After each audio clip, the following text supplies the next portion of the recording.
On the flip side, if let's say the stock is below the strike price that you've sold this particular option for, well, now the puts are going to be assigned to you, and you're going to effectively own the stock at $21.50 versus the $23. So even if the stock, ends up just below $23 on expiration date, what you are effectively owning the stock at is that strike price minus the premium that you've collected. That's why it's $21.50.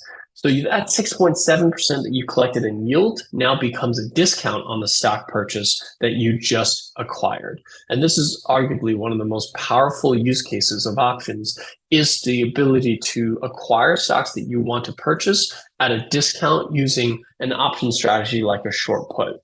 Now, there are some differences between short puts and the limit order that I think is worth paying attention to. Number one, a short put has to be in increments of 100 shares. You can obviously buy stock in any increment of shares. Some brokerage firms even allow you to do fractional shares. So it really depends on kind of what your risk tolerance is, how big your account is. But regardless of how big or small your account is, short puts is a strategy that should be at the foundation of your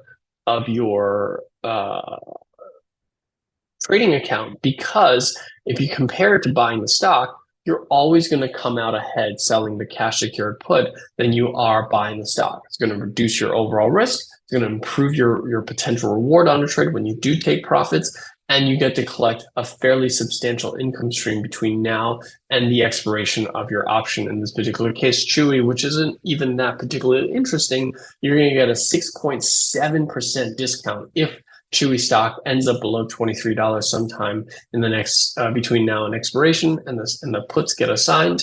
You're going to now own the stock at $21.50 versus everyone else that placed a limit order would own it at $23. And those are some of the ways that you can start getting ahead, is by selling option strategies and being able to collect as much premium as possible that's going to go towards generating that income stream for your portfolio.